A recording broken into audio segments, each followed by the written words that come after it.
ओम शांति। आपका प्रश्न है, इस वीडियो में बताया कि सूक्ष्म लोक का बाबा निराकार परमधाम से सूक्ष्म लोक में बस जाते हैं। बाबा परमधाम छोड़ के द्वापर में पृथ्वी को स्टेबल करने के लिए सूक्ष्म लोक का निर्माण कर उसमें बस जाते हैं क्या? उत्तर है, देखो, आपका शायद सुनने में गलत फहमी हो रही है। अच्छी रीति उसको सुनो, समझो, पॉइंट लिखो। बाबा कभी भी द्वापर में सूक्ष्म वतन में नहीं आते, न तो सूक्ष्म वतन होता है। सूक्ष्म वतन सिर्फ अभी कलयुग के अंत में, जब सृष्टि परिवर्तन का समय है, तभी परमात्मा आके ये सूक्ष्म वतन की रचना करके उसका कार्य शुरू करते हैं। द्वापर से तो जो आत्माएं सत्युग त्रेता वाली देवी देवताएं हैं, वो आत्माएं द्वापर से पूज्य बन के पूजा जाती है और नीचे उतरती है। बाबा कभी नीचे नहीं आता, सारे कल्प में एक ही बार इस संगम युग पर ही आता है, जब सृष्टि परिवर्तन का कार्य है। तो प्लीज़ आप सुनो फिर से और अच्छी रीति समझो। ओम शांति। का प्रश्न है, आपने बताया कि बेडरूम में योग के लिए नहीं बैठना है, पर मैं बेडरूम में ही बैठती हूँ, क्योंकि हमारे घर में शांति की जगह और कहाँ नहीं है और बाहर आवाज़ लोगों का आना जाना रहता है, तो क्या करें? मैं बेडरूम में नीचे बैठूँ तो चलता है क्या? उत्तर है, मैंने ऐसा नहीं कहा कि बेडरूम में नहीं बैठना है। मैंने ऐसा कहा कि अमृत वेला हो सके तो बेडरूम के बाहर करना है, क्योंकि सारी रात को जब हम सोते हैं और तो उसके वाइब्रेशंस नींद के होते हैं, इसीलिए नींद आ जाती है जल्दी। इसीलिए मैंने सिर्फ सजेशन दिया कि अगर पॉसिबल है तो रूम के बाहर अमृत वेला करो। नहीं है तो आप रूम में बेडरूम में बेड पर भी बैठ के कर सकते हो, नीचे भी कर सकते हो। लेकिन ये नींद के वाइब्रेशंस को अवॉइड करने के लिए, निंद्राजीत बनने के लिए ये मैंने कहा था। ओके, बाकी आप कर सकते हो। ओम शांति। आपका प्रश्न है, अपने अंदर का ईगो कैसे खत्म करें? उत्तर है, देखो, ईगो आता है शरीर भान से, क्योंकि शरीर भार आने से अवगुण आते हैं, विकार बनते हैं और इससे ईगो बढ़ता है। तो अभी आपको ईगो निकालना है तो चाहिए अशरीरी बनना, माना आत्मिक स्मृति में रहना, आत्मा की बातों को चिंतन में लाना, जितना हो सके उतना अच्छी अच्छी बातें सुनना है, हाई फ्रीक्वेंसी से जोड़ना है। अगर सारा दिन हम टीवी वगैरह देखते रहेंगे, सुनते रहेंगे बातों औरों की, तो ईगो ख़त्म कभी नहीं हो सकता है। इसीलिए इस ग्रुप में सब ग्रुप है, अलग अलग इसीलिए रखा है कि एक एक दो तीन चीज़ ही आती तो सब ये सुने पढ़े आगे बढ़े, इसीलिए हमने अलग अलग बनाया है। इसमें कोई और पोस्टिंग नहीं होती है। जो रोज का करना है वही हम भेजते हैं, जो हम कर रहे हैं। तो ये सब ग्रुप में जो आता है उसको अच्छी रीति समझो, पढ़ो, सुनो और प्रैक्टिकल में लाओ।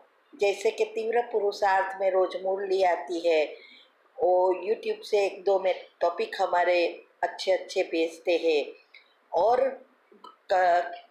ये जो आत्मा की शक्ति, संकल्प शक्ति के टॉपिक लिखते हैं, भेजते हैं। इस टॉपिक को भी रोज का पढ़कर पॉइंट लिखकर चेक और चेंज करना है। ऐसे सभी ग्रुप का ये प्रश्न के उत्तर हम देते हैं, सब उत्तर सुनना है। और मंथन, मुरली मंथन है, उसमें मंथन करके रोज माइंड को घिसना है, तब आपकी पॉजिटिविटी बढ़ती जाएगी, ईगो खत्म होता जाएगा। और साथ साथ हमने ईगो कैसे छोड़ा। हमारे में बहुत ईगो था क्योंकि बहुत बड़ी पोस्ट थी, जनरल मैनेजर थे, गुस्सा वगैरह बहुत था, फैशन बहुत थी और ईगो तो बहुत था क्योंकि लेडी होकर बड़ी पोस्ट है।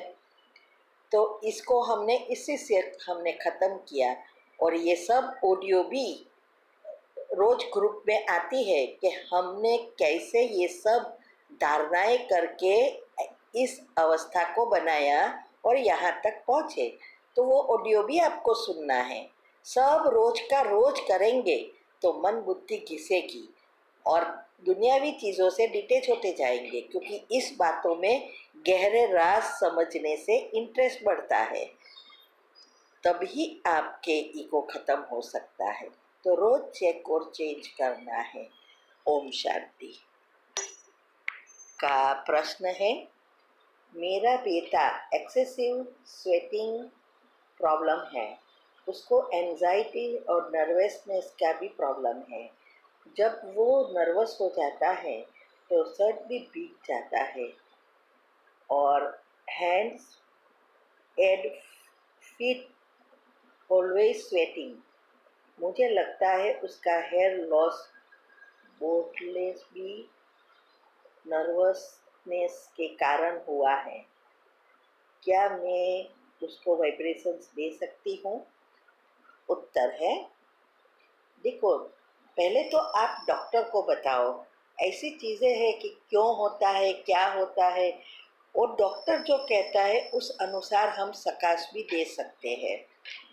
लेकिन ये दूसरों को सकाश देने के लिए पहले खुद का योग बहुत बहुत पावरफुल चाहिए। आप जो हमने साइंटिफिक रीति से 10 पॉइंट रखे हैं योग के प्रयोग के लिए क्या चाहिए वो सुनो। क्योंकि अगर हम खुद के ही प्रश्न के हमारे खुद के ही संस्कार नहीं परिवर्तन कर सकते तो दूसरों को कैसे कर सकते हैं। इसीलिए अगर आप बैठ के 5-6 घंटा योग करते हैं, सकारात्मक संकल्प चलाते हैं, तो जरूर वो आप कर सकते हैं। तो पहले डॉक्टर को बताओ और फिर हमने जो वो सिंड्रोम की कमेंट्री रखी है और सिंड्रोम में 2 टॉपिक समझाए हैं कि क्यों ये सिंड्रोम होता है संकल्प से। तो ये आप इससे सारी सिस्टम रीसेट होती है, तो आप वो कर सकते हैं जो उसमें खुद के लिए बताया है, और वही सेंटेंस आप उसको एनर्जी प्रवाह करने में यूज़ कर सकते हैं। तो आप सुनो और वो समझो क्या है, और अगर हो सके तो सुबह में ही जब वो सोता है तब अमृत वेला पावरफुल करके ये सकाश दे सकते हैं। और एक भी नेगेटिव विचार दिन भर में भी नहीं करना है, और उस बच्चे को भी कहना है कि वो भी पॉजिटिव रहे और साथ साथ अच्छा सोचे। अगर वो भी मेडिटेशन करे तो सबसे अच्छा है। तो आप ट्राई कर सकते हैं, लेकिन मैं फिर कहूँगी ये बहुत बड़ी बड़ी बीमारियाँ होती है, ऐसे ही ठीक नहीं हो जाती जब तक हमारी पावरफुल मेडिटेशन ना हो। ओम शांति।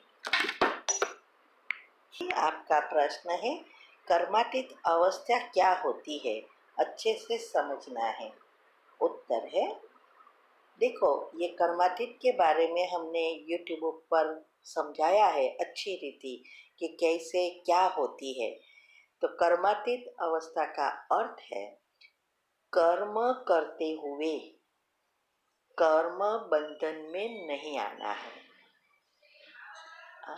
कोई कितना भी कड़ा पेपर आए, कुछ भी हो जाए, फिर भी हम अच्छे ही व्यवहार करें, अच्छे ही संकल्प चलाए तो कर्म बंधन में नहीं आएंगे। अगर हम उसको सामने रिएक्ट करें या मन में चलाते रहेंगे तो फिर से कर्म बंधन में आएंगे। तो कर्मातीत का अवस्था मतलब यही है कि कर्म करते भी कर्म बंधन में नहीं आना। वास्तव में कर्मातीत अवस्था तो अंत में ही होती है, जब हमारी मृत्यु होती है और हम परमधाम जाने के समय ये कर्मातीत अवस्था बनती है जब शरीर छोड़ते हैं, लेकिन उसका प्रैक्टिकल रिहर्सल अभी करना है। जीवन में कर्म करते करते ध्यान करके ये अवस्था बनानी है। ये लंबी पुरुषार्थ है, तभी हम ऐसी अवस्था को पार कर सकते हैं। ओम शांति।